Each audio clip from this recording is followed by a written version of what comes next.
6장 22절로 36절 말씀입니다.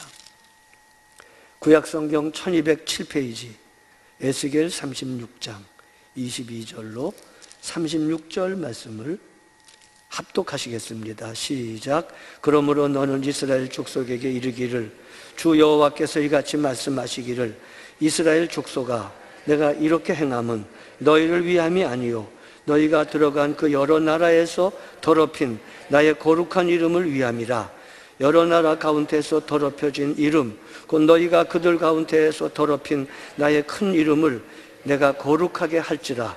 내가 그들의 눈앞에서 너희로 말미암아 나의 거룩함을 나타내리니 내가 여호와인 줄을 여러 나라 사람이 알리라. 주 여호와의 말씀이니라. 내가 너희를 여러 나라 가운데에서 인도하여 내고 여러 민족 가운데서 모아 데리고 고국 땅으로 들어가서 맑은 물을 너희에게 뿌려서 너희로 정결하게 하되 곧 너희 모든 더러운 것에서와 모든 우상 숭배에서 너희를 정결하게 할 것이며 또 새 영을 너희 속에 두고 새 마음을 너희에게 주되 너희 육신에서 굳은 마음을 제거하고 부드러운 마음을 줄 것이며 또 내 영을 너희 속에 두어 너희로 내 율례를 행하게 하리니 너희가 내 규례를 지켜 행할지라. 내가 너희 조상들에게 준 땅에서 너희가 거주하면서 내 백성이 되고 나는 너희 하나님이 되리라.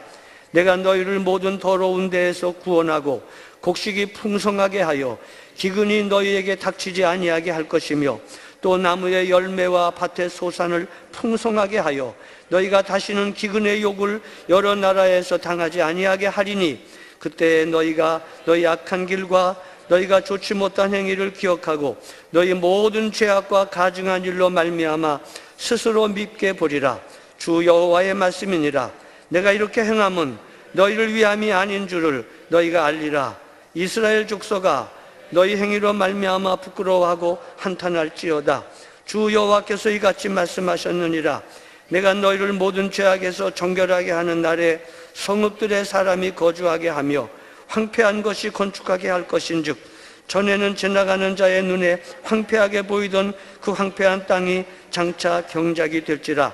사람이 이르기를 이 땅이 황폐하더니 이제는 에덴 동산같이 되었고 황량하고 적막하고 무너진 성읍들에 성벽과 주민이 있다 하리니 너희 사방에 남은 이방 사람이 나 여호와가 무너진 것을 건축하며 황폐한 자리에 심은 줄을 알리라.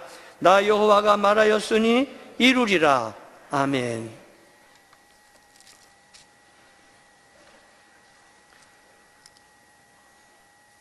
오늘 본문에는 하나님이 자기 백성을 사랑하사 회복하시겠다는 말씀입니다. 몇 번 반복해서 나오는 말씀 중에 너희를 위한 것이 아니야. 너희가 여러 나라에서 더럽힌 내 거룩한 이름 때문에 하는 거다 라고 몇 번 말씀하셨지만 아닙니다. 사실은 이스라엘을 사랑하셔서 한 겁니다. 하나님의 그 마음을 보면 아직도 하나님의 분이 좀 덜 풀린 것 같습니다. 좀 더 때리고 싶은 마음이 있으시는지 모르지만 아무튼 이렇게 극렬한 노여움으로 자기 백성을 70년의 포로 기간 동안에 징계하신 후에 이제 징계를 끝내고 회복시키실 때에 주님이 자꾸 이렇게 말씀하십니다. 너희 소위를 살피면 남 이렇게 할 마음 없다. 너희를 위한 거 아니야. 너희가 더럽힌 내 이름 때문에 하는 거야. 여러분 행간을 읽으시고 주의 마음을 읽으시면 거기에 놀라운 진리가 담겨져 있어요. 너희와 나는 떨어질래야 떨어질 수 없는 사이란다. 너희에게 내 이름이 얹혀져 있단다. 너희는 내 이름으로 일컫는 내 백성이니 너희를 회복시켜서 내 거룩한 이름이 영광스럽게 할 것이다 라는 말씀입니다. 여러분과 저도 주님의 일컬음으로 일컬음 받는 백성들입니다. 우리의 소위로 봐서는 평생 매만 때려야 되겠지만 하나님이 때로는 당신의 이름이 여러분과 저와 연결되어 있기 때문에 당신의 이름을 위해서 긍휼을 베푸시고 회복시키신다는 사실은 놀라운 은혜입니다. 스티브 콥이라는 사람이 오래전에 성공하는 사람의 7가지 습관이라는 책을 썼습니다. 큰 반응을 불러일으켰던 책이고 괜찮은 내용입니다. 거기서 그분이 아주 강조하는 것은 사회적으로나 물리적으로나 자연과학으로도 절대 불변의 원칙이 있다는 겁니다. 법칙이 있다는 겁니다. 재미난 것은 그분이 그 책의 서문에 보면 그 시작을 하는 시점에서 이렇게 모여 그 강의료가 비쌉니다. 그분의 강의가. 그 모여있는 청중들을 향해서 그 아이스 브레이킹을 하는데 이렇게 시작합니다. 여러분이 앉아있는 자리에서 동쪽이 어딘가? 하고 묻습니다. 동쪽이 어딥니까? 하고 물으면 우왕좌왕하죠. 자, 그럼 한번 동쪽이 어딘지 가르쳐 보세요. 그럽니다. 재미난 것은 그 사람들이 동쪽을 가리키는데 어떤 사람은 이쪽으로 가리키고 어떤 사람은 저쪽으로 가리킵니다. 그 사람들이 다 웃습니다.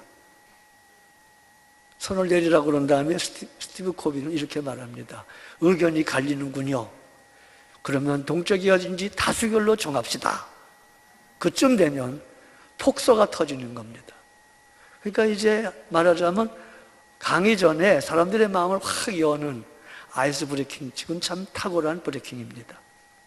근데 거기서 그가 강의하려고 하는 내용과 관계가 있는 깊은 뜻이 담겨져 있습니다. 자연과학이나 동서남북의 방향은 여러분과 제가 만장일치로 결정해서 정해지는 게 아닙니다. 여러분이 이쪽이 동쪽이라고 그랬다고 이쪽이 동이 아닙니다. 참고로 말하지만 제가 알기로는 이쪽이 동쪽입니다. 언제나 해가 뜹니다. 거기서 여러분이 결정한다고 내일부터 해가 서쪽으로 뜨는 법은 없습니다. 똑같이 인생의 원리도 하나님이 작정하신 법칙을 따라, 콥이는 하나님이 작정한 것까지는 얘기 안 합니다. 그러나 우리는 하나님이 인생의 원리와 자연과학의 원리를 창조 때부터 만들어 놓으셨습니다. 불변의 원칙입니다. 불변의 원칙입니다. 그가 7가지 원칙 중에서, 습관 중에서 첫 번째가 개인의 삶을 개인이 주도하는 것이다. 개인 주도적, 개인 책임적 삶에 대한 법칙을 말합니다. 개인이 자기 삶을 책임진다는 겁니다. 그걸 개인 비전의 습관이라고 말합니다. 근데 성경은 호세아 6장 3절에 그가 나오심은, 하나님이 나오심은 새벽빛같이 일정하니 그렇습니다. 하나님의 행하심은, 하나님의 나타나심은 새벽빛같이 일정합니다. 절대 변동이 없으십니다. 바다의 경계를 지으시고 우주 만물의 원칙을 정하시는 분이 하나님이십니다. 히브리서 13장 8절에도 예수 그리스도는 어제나 오늘이나 영원토록 동일하시다. 하나님은 동일하신 분이십니다.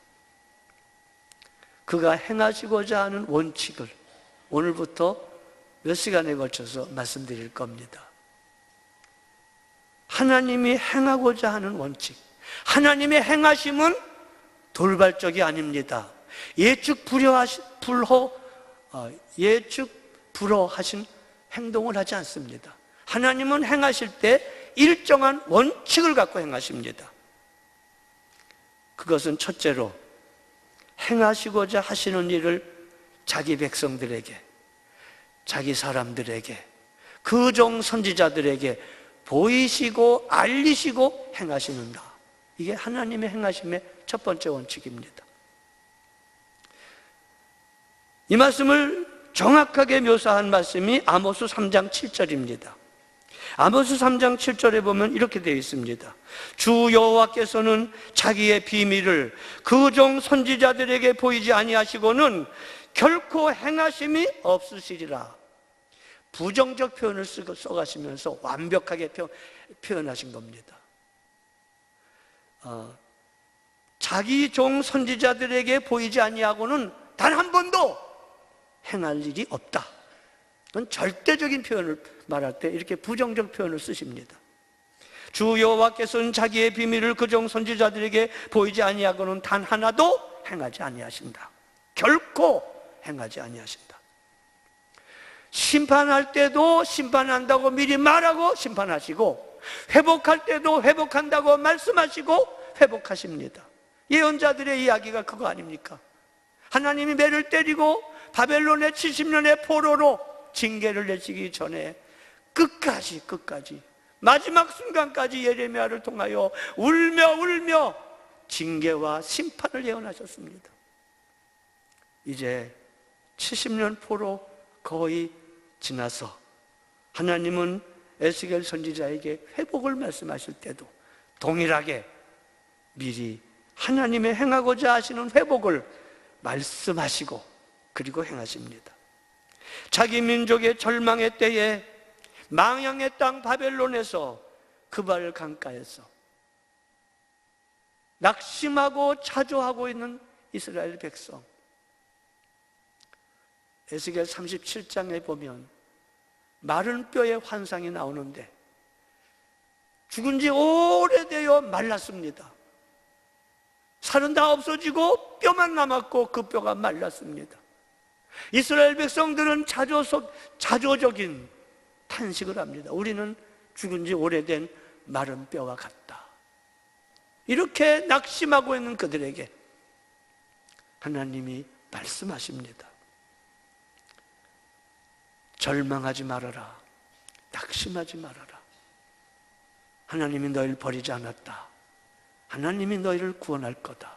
일찍이 말씀한 대로 너희를 회복하겠다는 망향의 땅 바벨론에서 예언자 에스겔에게 하나님의 말씀, 위대한 회복의 환상이 보여집니다.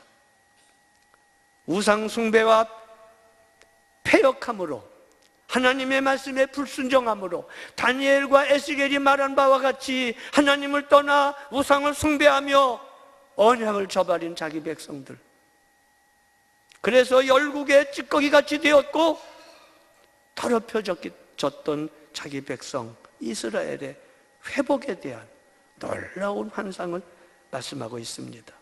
오늘 본문입니다. 36장 전체로 그것을 말씀하고 있지만 특별히 22절로 38절까지 그 말씀을 하고 있습니다. 오늘 본문에 보면 내가 내 이름을 위하여 이스라엘을 회복시키리라. 22절로 23절입니다. 내가 너희를 열국 중에서 취하여 내고 고국으로 데리고 가리라. 내가라는 말이 계속 나옵니다. 주도적으로 하나님이 하시겠다는 겁니다. 맑은 물로 너희를 정결하게 할 것이고 더러운 것에서 너희를 깨끗하게 하겠다. 내가 새 영을 너에게 주고 새 마음을 너에게 주리라. 24절로 27절입니다. 돌같이 딱딱한 마음을 너희에서 제하여 버리고 고기같이 부드러운 마음을 주겠다. 또 내가 너희 열조에게 준 땅을 너희에게 도로 주며 너희는 내 백성이 되고 나는 네 하나님이 되리라. 곡식과 실과와 밭의 소산으로 풍성하게 하여 다시는 기근의 부끄러움을 당하지 않게 하리라. 28절로 30절입니다. 31절로 36절까지는 황폐한 성읍, 승량의 거처지가 되었던 황폐한 성읍, 거기에 집이 세워지고 성벽이 세워지고 성전이 세워지고 사람들이 거처하고, 얼마나 많이 거처하냐면 절기때 양떼와 같이 사람들이 가득 차서 황량했던 성읍이 어린애들이 나와서 거리에서 놀고 결혼하는 소리, 시집가는 소리, 모든 희락의 소리가 가득한 풍성하고 부유한 땅으로 만들겠다, 그 얘기입니다. 여러 번 예언서를 말씀드릴 때마다 말씀했던 거 기억하십니까? 예언자는 누굽니까? 예언자는 자기 시대에, 자기 현실 속에서 하나님이 누구시며 하나님이 어떻게 행하시는가를 선포하는 사람들입니다. 옛날 얘기가 아니라 오늘 이 시대에 하나님이 누구신가, 그리고 하나님이 오늘 어떻게 일하시는가를 미리 보고 멀리 보고 깊이 보아서 하나님이 계시로 보여주신 것을 백성들에게 선포하는 사람입니다. 다시 말하면 하나님이 주시는 환상을 보는 사람입니다. 비전의 사람입니다. 하나님은 그가 쓰시는 사람에게 먼저 하시고자 하실 일, 즉 비전을 주시고 그리고 행하십니다. 그래서 신앙에 있어서 비전은 대단히 중요한 겁니다. 비전하고 많이 말하나 다 자기로부터 나오는 욕망은 성경적 비전이 아닙니다. 진정한 성경적 비전은 하나님이 하시고자 하시는 일을 하나님이 말씀하시고 하나님이 보여주실 때, 그 하나님이 개인 나에게, 우리 교회를 향하여, 이 시대를 향하여 하시고자 하시는 일을 먼저 포착한 사람들이 그 비전을 자기의 사명으로, 그 비전을 자기의 소망으로, 소원으로 삼는 것, 그게 하나님이 쓰시는 사람의 특색입니다. 빌립보서 2장 13절에 너희 안에서 행하시는 일은 하나님이시니 자기의 뜻을 너희 마음에 소원을 두고 행하게 하신다라는 말도 그 말입니다. 하나님이 어떤 사람을 일하시고 쓰실 때, 그 사람 안에서 일하실 때 먼저 하나님의 뜻을 그 마음속에 주시고 하나님이 하고자 하는 그 욕망과 그 계획을 그 사람의 열망이 되게 하시고 소망이 되게 하시고 소원이 되게 하신 다음에 그 사람을 통해서 일하시는 겁니다. 바라건대는 여러분들은 여러분 자신의 헛된 비전하지 마시고 하나님의 뜻, 하나님의 하시고자 하시는 놀라운 환상이 여러분에게 있어서 소원이 되게 하시기를 바랍니다. 찬송가 있잖아요. 주의 품은 뜻 나의 뜻같이 되게 하여 줍소서. 하나님을 보는 사람입니다. 역사와 자신의 모습을 보는 사람입니다. 사명을 보는 사람입니다. 멀리 보고 깊이 보고 미리 보는 사람이 예언자입니다. 바로 여러분과 저입니다. 이사야 6장 1절로 8절에 보면 이사야 3관이 나옵니다. 한번 보시겠습니다. 이사야 6장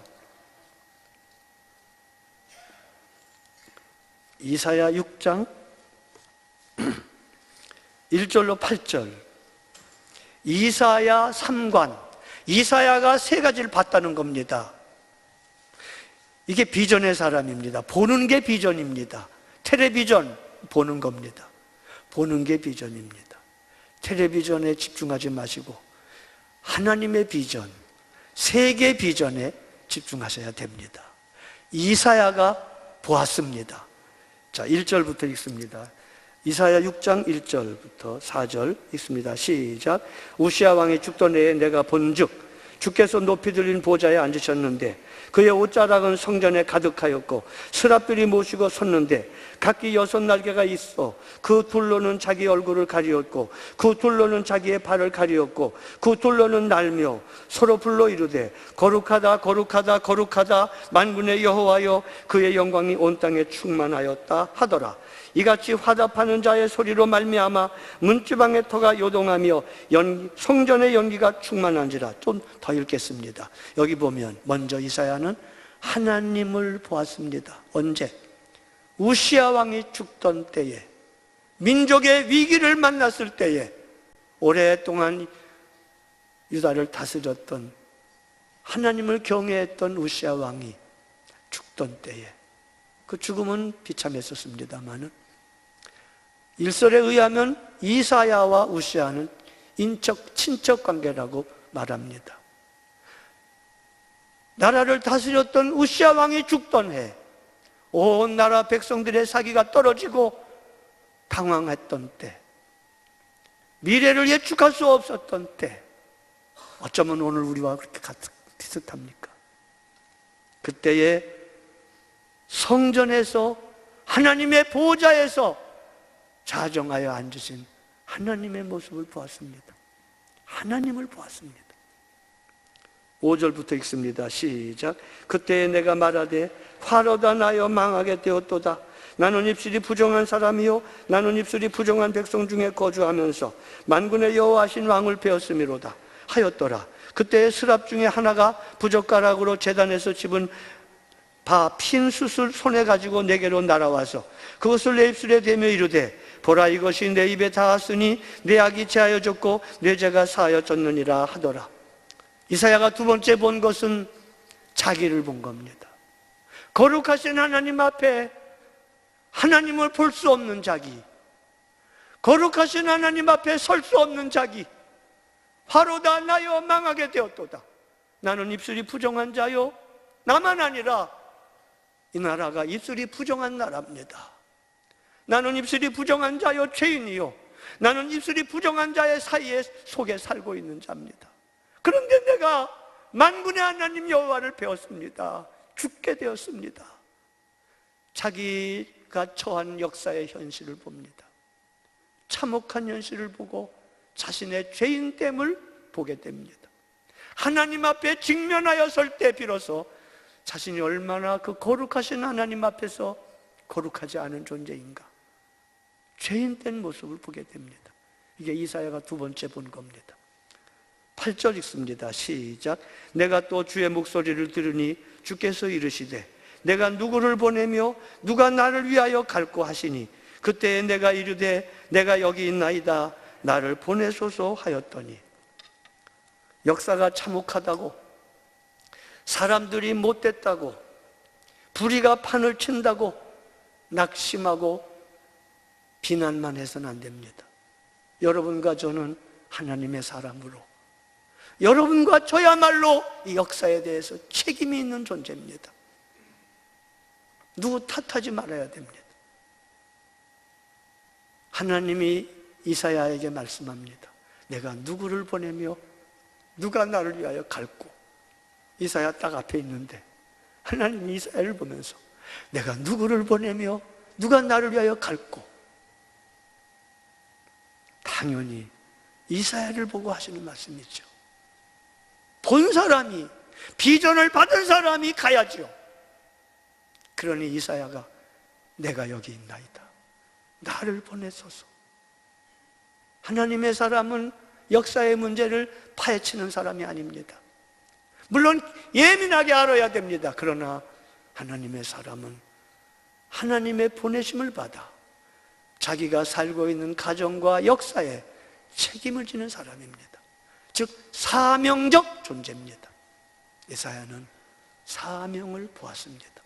하나님을 보았고 역사와 자기 모습의 비참함을 보았고, 그러나 그럼에도 불구하고 역사를 변화시키시기 원하시는 하나님의 간절한 부르심 앞에서 내가 여기 있나이다 라고 반응하며 사명을 보았습니다. 그렇습니다, 여러분. 에스겔 1장 1절에도 똑같습니다. 내가 그발 강가에 사로잡힌 지 30년 되던 해 그발 강가에서 사로잡힌 자 중에 있을 때에 하늘이 열리며 하나님의 모습이 내게 보이니, 테오파니, 하나님을 보았습니다. 성령의 사람은 역사의 밤중에도 하나님을 봅니다. 소망의 하나님을 봅니다. 역사의 한밤중에도 하나님이 행하시는 큰 일을 보며 환호하게 됩니다. 하나님은 때로는 악한 때에 악한 자를 들어서 쓰십니다. 에스더 때에 하만을 들어 쓰신 것처럼요. 예수님 때에 바리새인들과 제사장들을 들어 쓰신 것처럼요. 하나님은 악한 때에 악한 사람을 들어서 당신의 오묘한 뜻을 이루십니다. 여러분과 저도 연약할 때가 많고 악할 때가 많고 어리석을 때가 많습니다. 우리가 깨트려버린 쪽박을 하나님은 그 뚝박에다가 생수를 담으시는 분이 하나님이십니다. 낙심하지 마십시오. 뿐만 아니라 하나님은 약한 자를 들어서 강하게 쓰십니다. 고린도전서 1장 26절 이하에 보면 하나님의 우리를 부르심을 보라. 우리 중에 잘난 사람 누가 있느냐? 똑똑한 사람 누가 있느냐? 문벌 좋은 사람 누가 있느냐? 지혜로운 사람 누가 있느냐? 하나님이 그들을 물리치시고 연약한 자, 어리석은 자, 모자라는 자를 불러 쓰셨다. 왜? 약할 때 강함 되시는 하나님은 약한 자를 불러 쓰십니다. 저 중학교 때 별명이 뭔지 아십니까? 광복절 8달 반. 내성적이고 지금도 연약해요. 지금도 저는 왜 저 사람처럼 나는 못하나 그럴 때가 참 많습니다. 근데 여러분, 하나님이 그의 사람을 쓰시는 보편적인 원리, 예외가 있습니다만 가장 보편적인 원리는 약한 자를 쓰십니다. 약한 자를 쓰십니다. 요새로 말하면 흙수저, 무수저를 쓰십니다. 흙수저, 무수저를 쓰십니다. 누구 탓하지 마세요. 약하면은, 약할 때 강함 되시는 하나님이 쓰실 만한 기본 조건이 이루어졌습니다. 우리나라에 유명하게 쓰임받는 목사님들의, 요새는 별로 안 보이는데 옛날에는요, 한 가지 공통점이 다 폐결핵 환자였습니다. 다 그랬습니다. 그 충현교회 목사님, 옛날 목사님, 영락교회 목사님, 또 조영기 목사님, 하여간 내로라 하는 목사님들이 다 폐병 환자였습니다. 피를 토하고 그랬었습니다. 충현교회 목사님, 그분은 설교하다가 막 각혈을 해가지고 제가 그 모습을 봤습니다. 콜록콜록콜록. 김창인 목사님. 근데 하나님이 공통점이 또 하나 있는데 그들을 다 쓰셨다는 겁니다. 제게는 굉장히 고무적인 말씀입니다. 저도 폐결에 걸렸다가 하나님의 은혜로 그 약한 저를 하나님이 고치시고 쓰십니다. 아멘 안 할 줄 알았어요. 여러분은 쓰십니다, 하나님이. 여러분이 지금 어떤 환경에 있든지 간에 하나님은 여러분을 쓰실 수 있으십니다. 왜냐하면 하나님은 약할 때 쓰십니다. 간질병인지 눈병인지는 모르지만 바울이 치명적인 질병 때문에 3번이나 기도했지만 하나님이 들어주지 않았습니다. 그의 손수건만 만져도 많은 사람이 고침을 받았는데 왜 내 병은 안 고쳐주십니까? 그랬을지도 모릅니다. 근데 하나님이 바울에게 말합니다. 네가 약할 때 내 강함이 드러난다. 그래서 바울이 깨닫습니다. 내가 자고하지 않도록 하나님이 사탄의 가시를 내게 주었다. 이는 약할 때 하나님이 강함이 나타남이라. 그렇습니다. 성령의 사람은 밤중에 하나님의 빛을 봅니다.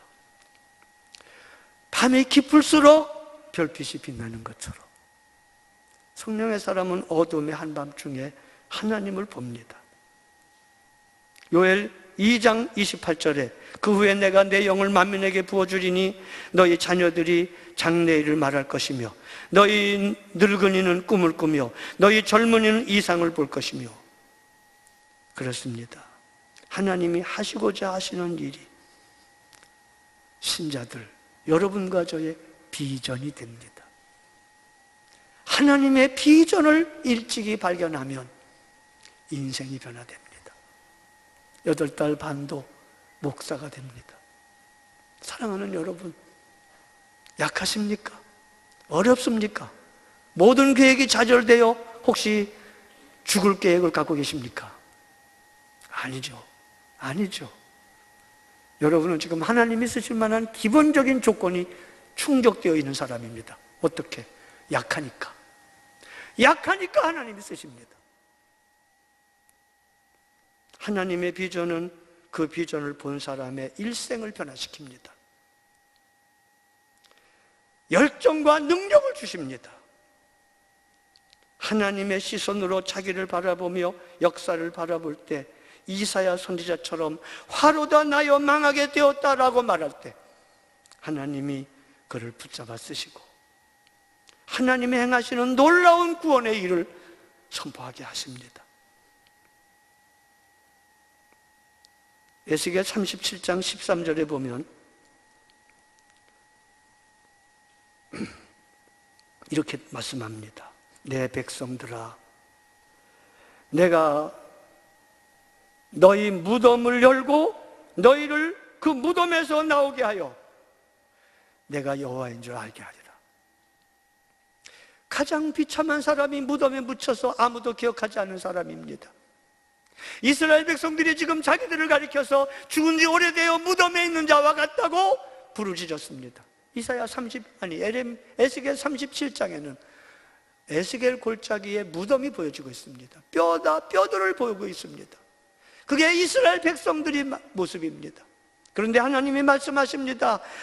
내 백성아, 내가 너의 무덤을 열고 무덤에서 건져내요 강한 궁대를 만들겠노라.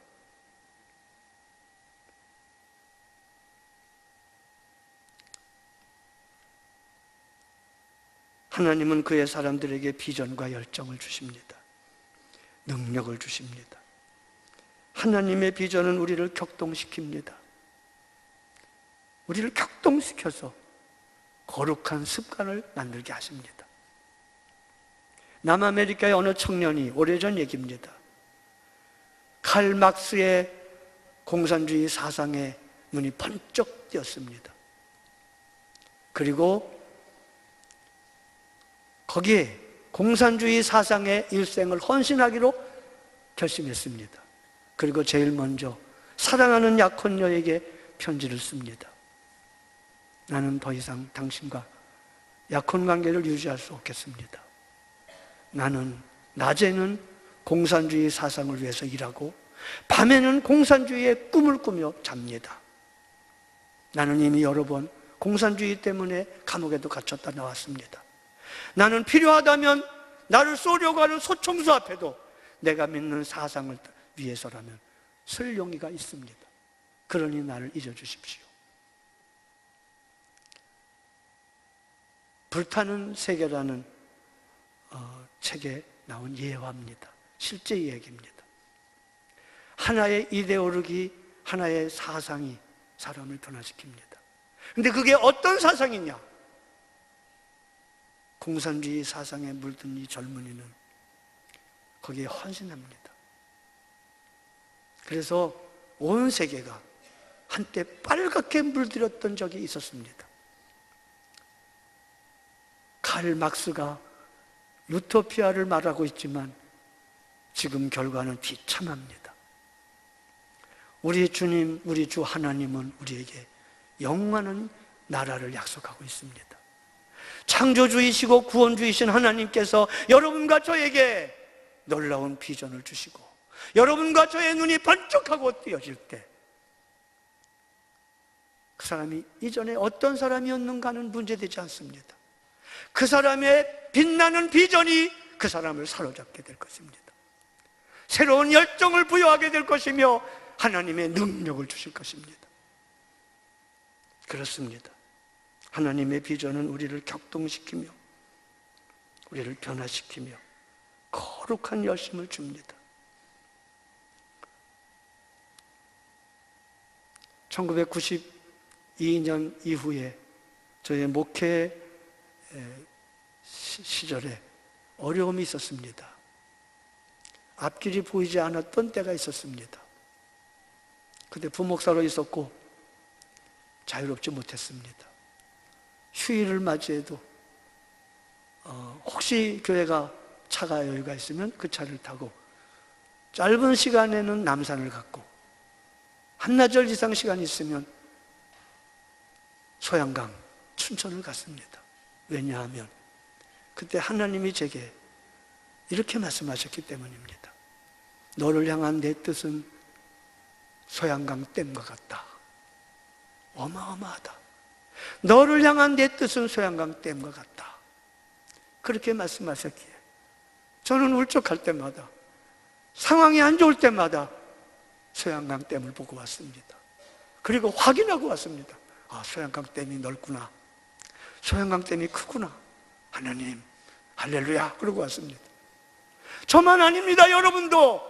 여러분을 향한 하나님의 계획은 시편 117편의 말씀처럼 우리에게 향하신 여호와의 인자하심과 계획은 영원한 것입니다. 크고 놀라운 것입니다.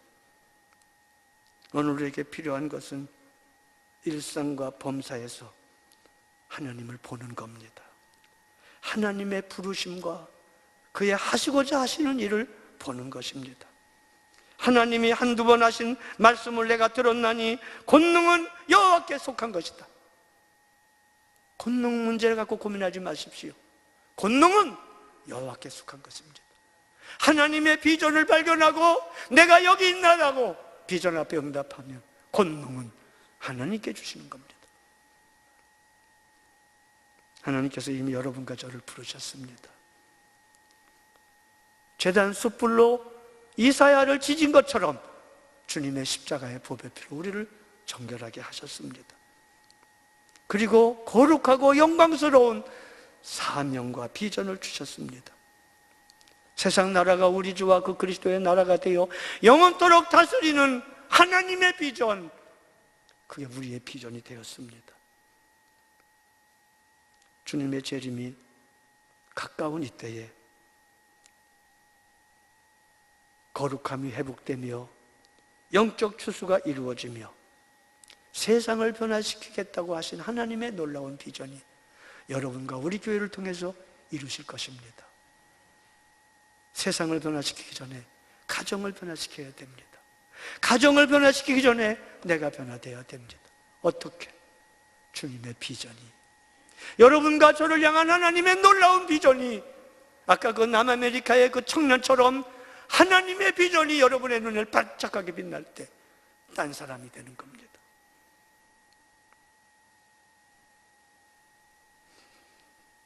삶이 고단하다고 힘들다고 낙심하십니까? 하나님은 여러분을 통해서 열심을 가지고 하나님의 열심이 그 나라를 이루게 하실 것입니다. 하나님은 여러분과 저의 일상과 범사에서 새 일을 행하실 것입니다. 보라, 내가 새 일을 행하리니 이제 나타낼 것이다. 여러분은 아무것도 아닌 존재가 아닙니다. 여러분은 예수님의 핏값을 지불하고 구원하신 하나님의 백성들입니다. 제사장 백성이고 거룩한 나라고 그의 소유된 백성입니다. 어둠에서 불러내어 그의 귀한 빛의 나라로 들어가게 하신 이의 아름다운 덕을 선전할 분들입니다. 우리에게 향하신 여호와의 인자하심은 크고 여호와의 진실하심은 영원하십니다. 일어나시겠습니다. 기도하시겠습니다. 하나님 아버지, 약할 때 강함 되시는 아버지, 우리의 연약함을 쓰시는 하나님, 감사합니다. 하나님, 우리에게 하나님을 보여주시고 하나님의 하시고자 하신 일을 보여주시고 우리의 사명을 보여주시고 열정을 주시고 능력을 주시니 감사합니다. 하나님의 은혜 안에 선지자들처럼 하나님의 비전에 사로잡히는 저희들 되게 하옵소서.